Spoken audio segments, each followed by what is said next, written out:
What are Chinese herbs? What are supplements? How will they benefit me? Do I have to take them?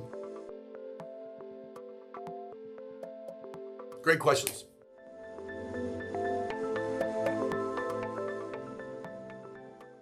Most people come to our clinic because they've heard of acupuncture. It's in the title of our business, Augusta Acupuncture Clinic. The Chinese medicine has a multitude of modalities. I don't know what you mean by that. Acupuncture is the thing most people understand about Chinese medicine, or at least they've heard about that weird thing. Oh, what's that thing? They put the needles in and I feel better. Okay, cool. Patients come in here and then they sit right here and then they see our big wall of Chinese herbs. What they are is they're one of the modalities within Chinese medicine. Acupuncture, Chinese herbs and supplements, diet, meditation, exercise, Daoyin, Neigong exercises, which are a little slightly different than just running. And those are kind of the main ones. There may be a few others here and there. There's different modalities like moxa and gua sha and cupping. Michael Phelps made cupping famous in the Olympics a couple years ago because they had these little octopus things on his back, and then people were like, what's that? And then people started going to PTs and finding out it was acupuncture based. We use the term acupuncture for our medicine now, even though it's really Eastern medicine or Chinese medicine. China's where it originally developed, but the medicine itself is actually a culmination of different cultures, different aspects of different cultures over time. Chinese herbs is one of the most powerful forms of medicine. It takes years and it takes decades longer to be really good at Chinese herbs than it does at acupuncture. Acupuncture is put point here, stick point needle in, do that point for this and this, you're good. Chinese herbs is memorize Chinese herbs like Ho Xiong, Zheng Qi Tong, or Qing Qi Watawan, or Bahuan, or all these different terms, right? And those are formulas. There's so many different herbs. Each of these herbs and each of these formulas do different things. And they correlate with a diagnosis. We don't just guess at what we do with Chinese medicine, with acupuncture or with herbs. They are a slightly different approach. The acupuncture can be addressed from an organ perspective, but it doesn't have to be. It can be just addressed through a channel perspective, or the nerves that go to the different organs, so the different areas of the arm and leg and body. So it's more of a geographical, spatial one. Whereas Chinese herbs is more of a mental thing based upon different ways to diagnose the body. What we do, like for instance, if somebody has a cold, their lungs have excess phlegm in them, we will give them formulas that address that. But you have to address all the different aspects of the body.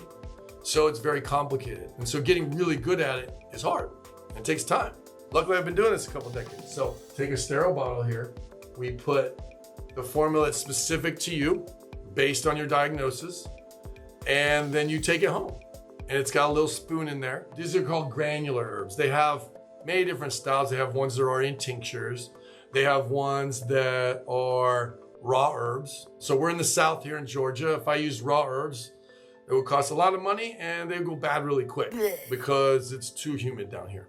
We use granular, which is a great way to do it. They last a while. They're easy to take because you just take the little spoon, you have little scoops, whatever I prescribe. Usually it's 3 or 4 scoops into a little cup. You put a little warm water in there, you drink it. Tastes like dirt. But dirt don't hurt, right? The idea is that it is medicine. It's a very strong formulaic food.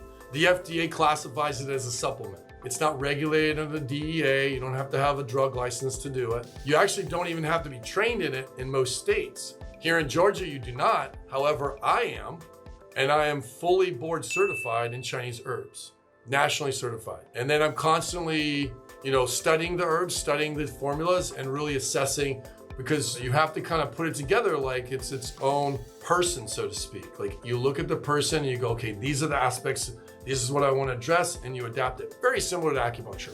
The cool part about Chinese herbs is you do that at home. I give it to you, you take it home, and then you give it to yourself. I prescribe it to you and tell you, okay, 3 times a day, take this, take 4 scoops. You take it with your meals and whatever I tell you to do. It's awesome because then you get treatment all week long when you're not here.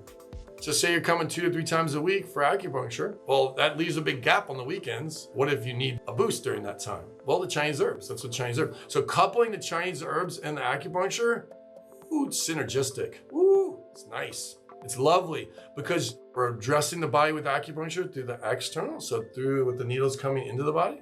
And then we're addressing the body from inside out. So we're addressing the body through the supplements. You're drinking them, they go into the digestive tract, and they go into the body. Chinese herbs is one of those things that's really hard to understand for people because we can literally direct, like say we want to warm the body, we can direct that to your legs through selecting certain herbs, literally direct it to your limbs. And people are like, what? And I'm like, try it, see what happens. And they're like, dang, that was crazy. There's like so many books back here on Chinese herbs. It's insane. Here's a good analogy. So in Western medicine, you've got surgery and medication, right? Surgery and drugs. One's from the external, one approaches the body from outside the body coming in, that's surgery. And then one approaches the body from the inside out. So internally, so we're gonna take medication, it's gonna affect the organs, and it's gonna decrease pain. We're doing the same thing with ours, but less invasively with our medicine. So acupuncture is the surgery part, right? We're coming in from the outside, way less invasive. Pull a needle out, nothing happens. I can see there's my arm. And how we needle real quick is just do it like this. There it is, there's a needle. I pull it out, it's done.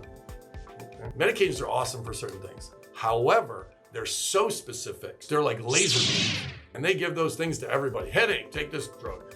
Back pain, take this drug. There's only like 5 or 6 drugs to take for that stuff. The unfortunate part, it doesn't work for everybody. You leave a lot of residual damage. Chinese herbs is not like that. It's really just a food supplement. Super powerful. So Western drugs is a laser beam. Chinese medicine is a shotgun. And all of a sudden people just start feeling better. Like, oh wow, I feel great. Or maybe they come back in and they're like, let's reassess your herbs, what's going on?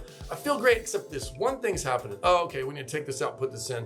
Whew, perfect. They come back, they're like, oh my God, I feel so much better. So we assess the Chinese herbs just like we do the acupuncture.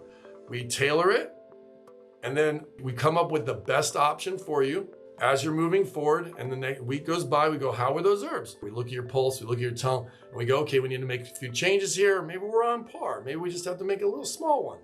And that's how we go through with Chinese herbs. Works really well when you couple it with acupuncture though.